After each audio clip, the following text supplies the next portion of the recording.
What's up, ladies and gentlemen? Mikey McNuggets coming at you on a Wednesday morning here, and it is the doldrums of summer when it comes to the NBA calendar. We saw a relatively notable move yesterday. I wouldn't call it big, with George Niang being traded from Boston to Utah, but that's really all that's happening. There is not a lot going on. This is the downtime post-draft, post-free agency. Most rosters, most coaching staffs, minus the Cavs, are set.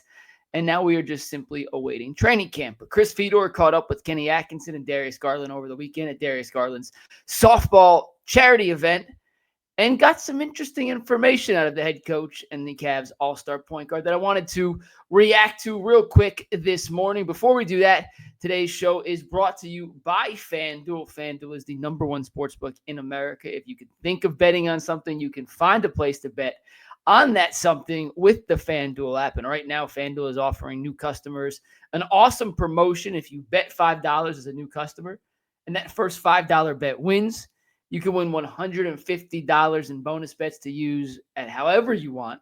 So make sure you guys sign up at FanDuel.com/UCSS. Get in on the game with FanDuel, America's number one sportsbook.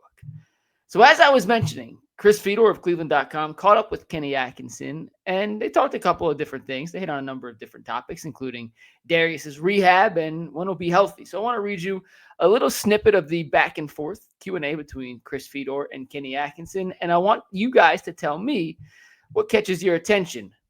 The question, first and foremost, from Chris Fedor to Kenny Atkinson was, do you expect Garland to be ready and full go for training camp? Kenny said, I don't. It's not a medical opinion. That's just my sense of this. Under promise and over deliver. We're not going to rush or push this. If he's ready, then great. I'll rely on trainer Steve and Darius to tell me, but I don't expect it. Chris then followed up. If Garland isn't ready for camp, it would seem likely he also misses time to start the regular season. You don't have Ty Jerome anymore.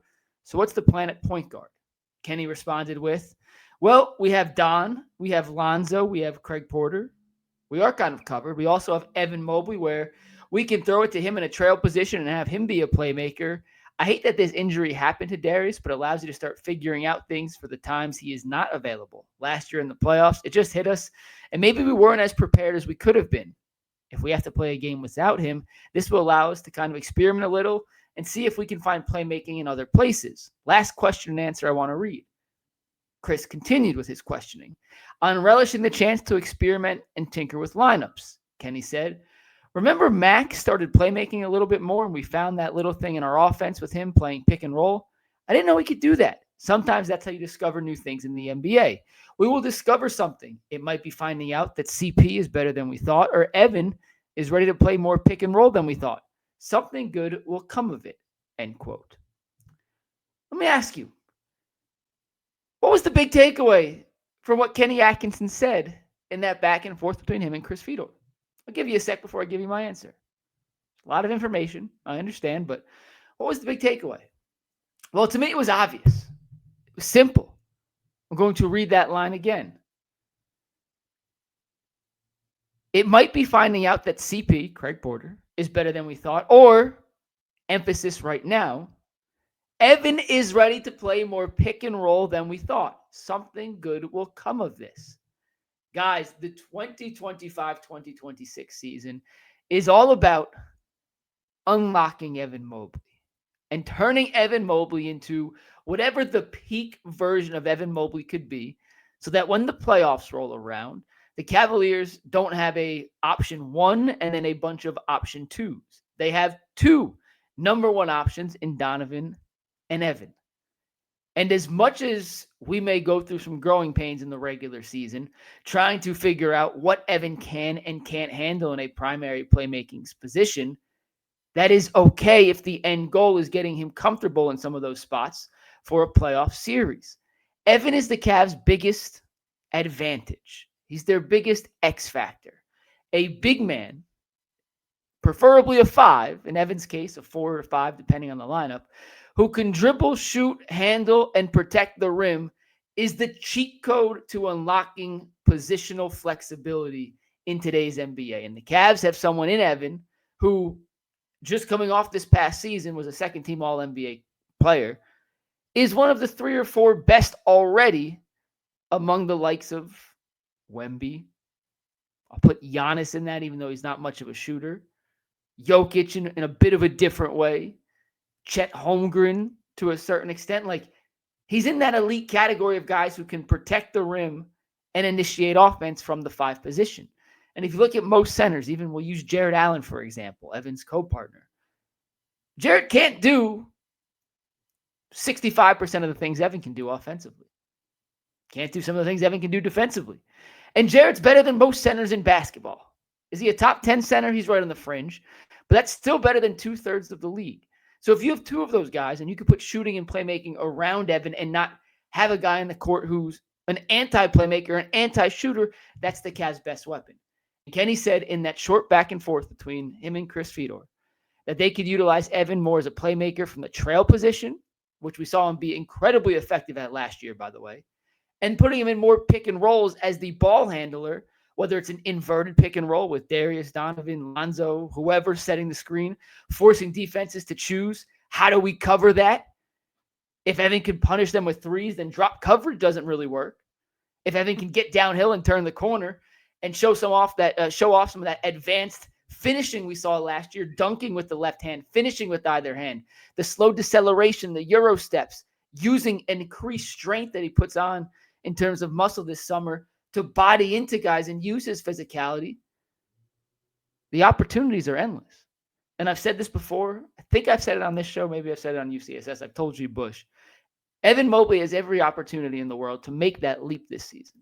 Every opportunity. Donovan has said it. Kenny has said it. Darius has said it. I've said it. Jason said it. Windhorst has said it. Zach Lowe said it. Bill Simmons has said it. Russillo said it. If you know basketball, you know the Cavs ceiling goes alongside Evan Mobley's growth.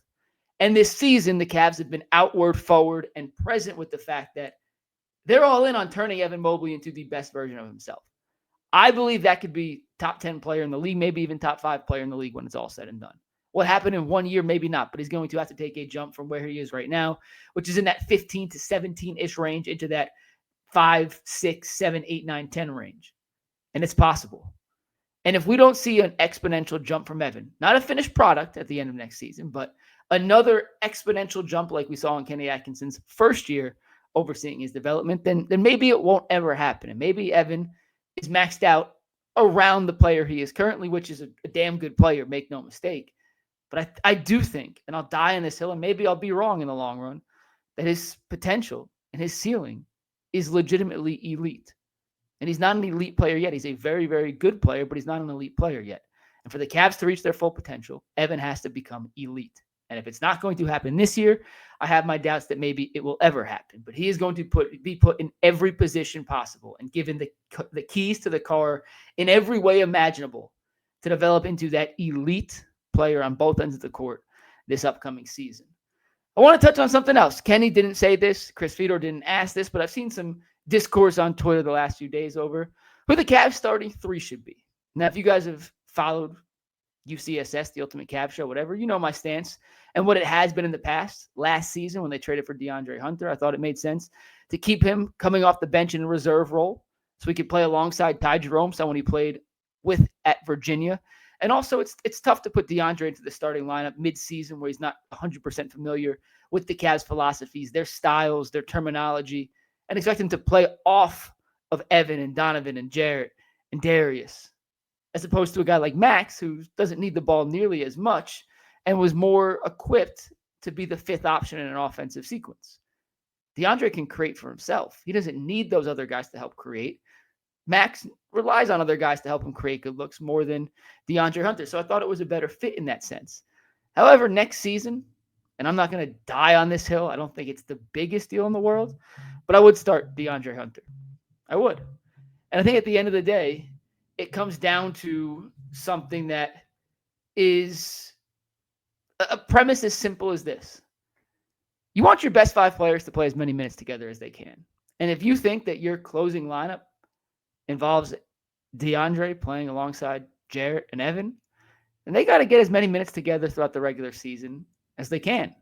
And if the other team's going to start their best 5-man lineup, for the most part, most teams start their best 5-man lineup. There are the occasional teams that have a reserve in their closing lineup, kind of like the Cavs did last year. But for the most part, the 5 best players, the starting lineup is the team's closing lineup as well. You want to counter that if you're Cleveland with your best 5-man lineup too. And I think at the end of the day, as much as I like Max Strus and I value what he brings to this team, I think the Cavs are at their best with DeAndre Hunter on the court, whether that's at the 4, or the 3, whether he's at the 4 alongside Evan, the 3 alongside both bigs. Pick and choose, that's your call, but he is part of their best closing 5 lineup. So with that being said, I think I want to see him in the starting lineup. And also without Ty Jerome in this group, or on this team really, you need some more playmaking off the bench. And Max is a better playmaker than DeAndre is. DeAndre is a score-first guy. His passing numbers have never been impressive. Kenny alluded to it. I've said it a couple of times before. Strus has a really good pick-and-roll chemistry with both Evan Mobley and Jared Allen. He comes off that little handoff flip, turns the corner, and throws the lob up. We did a whole breakdown on it last year. And now if he's coming off the bench as your secondary creator on that bench unit, he's going to get more opportunities to play in a pick and roll with those guys. So I think it may end up working out better for both of them in the long run. Last thing we want to touch on, the Darius Garland health issue. He was healthy enough to play in his softball game, or at least host a charity softball event this weekend. He's still recovering from that toe injury that kept him out of the Indiana series for the first 2 games. He also missed the last 2 games of the Miami series. And basically, he opened up to Chris Fedor about the injury, saying it hurt to do everything before the surgery. It hurt to walk. It hurt to talk. Not talk. That's an exaggeration. But it hurt to essentially do anything. He couldn't push off it. He couldn't do much of anything. He was basically limited to standardized movements this offseason. He's been focusing on lifting weights, getting stronger. And that's kind of what I want to focus on with this. Darius said when he's healthy, he's healthy. He doesn't want to rush it. The Cavs shouldn't rush it. They don't need him for the start of the season. They need Darius at 100% for the playoffs, not 100% for opening night. So if he misses the first 4 weeks, fine. If he misses the first 8 weeks, fine. Cavs need him for the second half of the season in the playoffs. Way more than they need him for the first 4, 5, 6, 7, 8 games, whatever that number is. But if Darius does put on some muscle this summer, how does that help his game? How would that help improve the Cavaliers as a team? Well, when you watch Darius play, he's so shifty and quick that on one level, I'm a little hesitant to have Darius put on too much muscle because it would take away what he's best at, which is that stop-start, hesitation, shifty, keep the defense on its heels, explosive burst. But sometimes guys who are on the smaller level like Darius are able to put on muscle and still keep most of their agility, quickness, and speed because their body just isn't used to having that extra explosiveness. And while they may be a little heavier overall, they're more explosive, which counteracts the extra weight. So I think Darius actually may be just as quick with an extra 5-6 pounds of muscle, maybe more. I have no idea how much he's actually put on. And that will not negate his ability to navigate ball screens, to get in and out around defenses like you're seeing right there, to be just a half step quicker than most defenders, because that's what makes Darius special, right? That is ability to get in the paint, his ability to pass, and his ability to kind of finish. He was the Cavs' most clutch player last season. So if he adds a little muscle, it obviously helps him on the defensive end. He'll still be targeted. There's nothing Darius can do. Darius can be 245 pounds of pure muscle. He would still be targeted because he's the smallest guy on the court. It is what it is from a height perspective. Guys are always going to be able to shoot over Darius Garland. But if he's stronger, he can help push guys off spots. They won't be able to post him up as easily. He'll be able to battle back, and it'll be tougher for it to be screened. All that stuff plays a role in it. From an offensive standpoint, he's already good at finessing his way through traffic. With 5, 6, I'm just going to use 5 or 6 as the arbitrary number. It could be 7, 8. It could be 12. I have no idea how much he's put on. But let's say he puts on 5, 6 pounds. He's not just a finesse finisher anymore. He could be more of a power finisher. And he can be more of a guy that plays through contact, not playing around contact. And when you have the option to do either, the best players can do either. LeBron can play through contact, or when he wants to, he can finesse his way through. Anthony Edwards should play through contact every time. My big knock on him is he plays away from contact because he's so athletic, he can usually out-jump the defender trying to get in his way. Darius is not a freak athlete in that realm, not by any means, but if he has the ability at times to then play through contact, it takes defenders' initial thought process of how to defend him when he's driving and puts them into a frenzy or into a pickle. Do I play the power? Do I stay jumping straight up? And that allows Darius to finesse his way through. Now, if he's strong enough and they expect the finesse and they jump back, well, then Darius goes right to their chest and finishes. And when you get both of those to happen, that's when the float game comes in. The defense is on its heels, backpedaling, unsure of what Darius is going to do offensively. That's when Darius stops on a dime and hits that little floater, that little hesitation pull-up.